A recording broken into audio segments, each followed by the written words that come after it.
तो दोस्तों एक बार फिर से आप लोगों का स्वागत है एडुपोस्ट यूसीवी एजुकेशनल चैनल पर। आज हम लोग अंकगणित के बारे में पढ़ेंगे। इस चैनल पर इससे पहले भी अंकगणित से संबंधित बहुत सारे एपिसोड्स 100 से अधिक एपिसोड्स अपलोडेड हैं। आशा है आप लोगों ने वो सारे एपिसोड्स देखे होंगे, और अगर नहीं देखा है तो एक बार जरूर देखें, बहुत कुछ सीखने को मिलेगा। साथ ही आपको इसी चैनल पर मानसिक दक्षता परीक्षण संबंधी या मेंटल एबिलिटी टेस्ट संबंधी एपिसोड्स भी 100 से अधिक मिलेंगे आपको, और बहुत जल्दी भाषा परीक्षण संबंधी एपिसोड्स भी अपलोड होने लगेंगे। इस तरह से इस एक ही चैनल पर तीनों ही विषयों की आप संपूर्ण तैयारी एक ही जगह रहते हुए आसानी से कर सकते हैं। तो चलिए दोस्तों, आज का प्रश्न हम लोग, ये रहा प्रश्न। 3 संख्याओं का औसत 14 है, इनमें से 2 संख्याएं 12 और 18 हैं, तो तीसरी संख्या क्या है? और ये हमारे उत्तर विकल्प दिए गए हैं 12, 10, 8 और 6। अब मुझे पूरी उम्मीद है कि आप लोगों ने 5वीं कक्षा में औसत के बारे में पढ़ा है। मान लो हमें कहता है कि 2 संख्याओं का औसत बताओ, तो हम क्या करते हैं, उन दोनों ही संख्याओं का योग निकालते हैं और उस योग में 2 से भाग दे देते हैं। इसी तरह से अगर 3 संख्याओं का औसत कहेगा तो हम तीनों ही संख्याओं का योग निकालेंगे और उस योग में 3 से भाग दे देंगे। कहने का मतलब जितनी संख्याओं का औसत निकालना है उन सभी संख्याओं को जोड़ दो और संख्या की गिनती कर लो कि ये कितनी संख्याएं हैं, उससे उस योग में भाग दे दो, जो आए वही आपका उन संख्याओं का औसत है। अब हमारे इस प्रश्न में 2 संख्याएं दी गई हैं 12 और 18, और तीसरी संख्या ज्ञात करनी है, जबकि औसत दे दिया गया है जो कि 14 है। अब हम मान लेते हैं कि ये 3 संख्याएं x1, x2 और x3 हैं, जिनमें से x1 का मान लेते हैं कि 12 है और x2 का मान 18 है, और x3 वो तीसरी संख्या है जिसके बारे में हमें ज्ञात करना है, जिनका मान हमें ज्ञात करना है। हमने इन तीनों ही संख्याओं को जोड़ लिया और 3 से भाग दे दिया, यानी कि x1 plus x2 plus x3 upon 3, और इनका मान कितना है, औसत कितना है, इज इक्वल टू 14, 14। अब हमने इसको ऐसे लिख लिया, यानी कि इसका क्रॉस मल्टीप्लीकेशन किया, x1 plus x2 plus x3 बराबर 14 गुने 3, हमने लिख दिया 14 गुने 3 बराबर 42।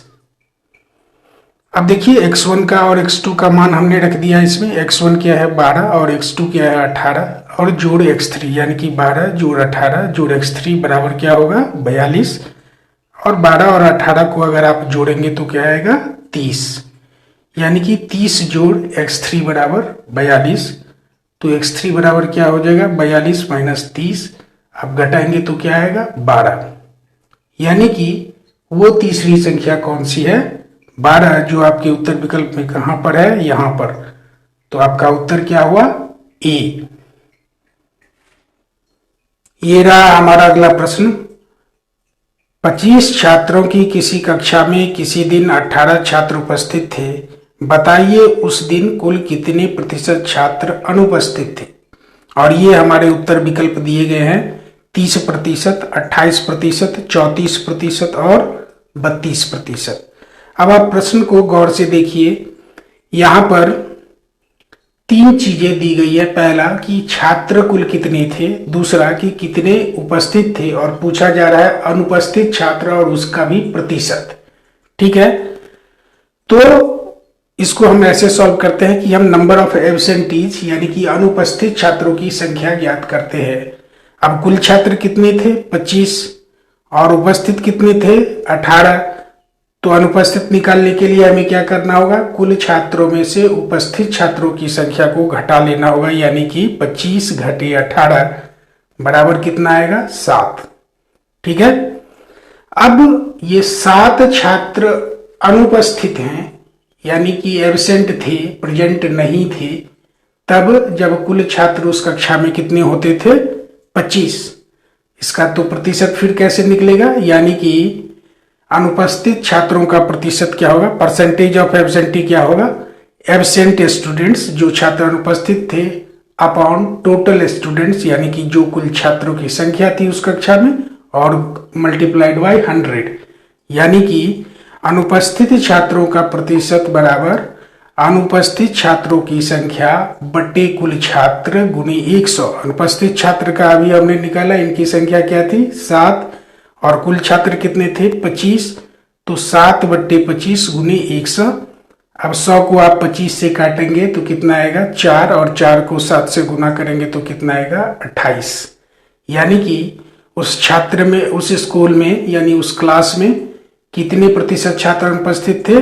28%। और ये आपके उत्तर विकल्प में कहां पर है? यहां पर है। इसीलिए आपका सही उत्तर क्या होगा? बी। ये रहा हमारा अगला प्रश्न। ए एक काम को 10 दिन में और बी उसी काम को 15 दिन में करता है। ए और बी दोनों साथ साथ मिलकर उस काम को कितने दिनों में पूरा करेंगे? और ये हमारे उत्तर विकल्प दिए गए हैं 2 दिन, 4 दिन, 8 दिन और 6 दिन। ठीक है, तो पहले हम प्रश्न को समझ लेते हैं कि एक कोई काम है जिसको करने में ए को 10 दिन लग जाता है और बी को 15 दिन लग जाता है। यदि ए और बी दोनों ही मिलकर उस काम को करे तो वो कितने दिनों में कर लेगा? यही हमारा प्रश्न है। तो चलिए, यदि उस पूरे काम को करने में ए को 10 दिन लगता है तो ए उस काम का कितना हिस्सा एक दिन में कर लेगा? यानी कि ए द्वारा एक दिन में किया गया काम कितना होगा? 1/10। एक चीज मैं बताना चाहता हूं, यदि आपको कहे कि राम एक काम को 15 दिन में करता है तो एक दिन में वो कितना करेगा? 1/15। बस जितना दिन कह रहा है उसे 1 के बट्टे में रख दो, वो 1 दिन का काम होगा। ठीक है, 2 के बट्टे में रख दो, वो 2 दिन का काम होगा। 3 के बट्टे में रख दो, वो 3 दिन का काम होगा। ठीक है, जितना दिन कहे, यानी कि कहे कि सीता एक काम को 20 दिन में करती है, वो 4 दिनों में कितना काम करेगी? कुछ नहीं करना है, 4/20 कर दो। यानी दिनों की संख्या जितना वो बता रहा है इतने दिनों में कितना करेगी, तो जितने दिनों में वो कुल काम को करती है उसे बट्टे में रख दो, और ऊपर में जितने दिन के बारे में पूछा जाता है, जैसे यहाँ 4 दिनों में कितना करती है, तो 4 कितने दिनों में पूरा करती है? 20। तो 4/20 वो 4 दिनों में करेगी। तो बस यही चीज यहां भी लागू करना आपको। ए 10 दिन में उस काम को पूरा करता है तो एक दिन में कितना करेगा? 1/10। बी 15 दिन में उस काम को करता है तो एक दिन में कितना करेगा? 1/15। अब दोनों मिलकर एक दिन में कितना करेगा? तो दोनों को जोड़ देंगे, 1/10 जोड़ 1/15 हमने जोड़ दिया। अब 10 और 15 का हमने एलसीएम निकाला। आपको तो एलसीएम निकालना आपको आता है, निकालोगे तो क्या आएगा? 30। अब 10 से 30 में भाग दिया 3, 1 से गुना किया तो 3 आया, और 15 से 30 में भाग दिया तो 2, 1 से गुना किया तो 2 आया। तो 3 जोड़ 2/30 यानी 5/30 यानी 1/6। ठीक है, यानी कि ए और बी मिलकर एक दिन में उस काम का 1/6 हिस्सा कर लेगा। तो बताओ, वो अगर 1/6 हिस्सा किसी काम का एक दिन में करता है तो उस काम को पूरा करने में उसे कितना समय लगेगा?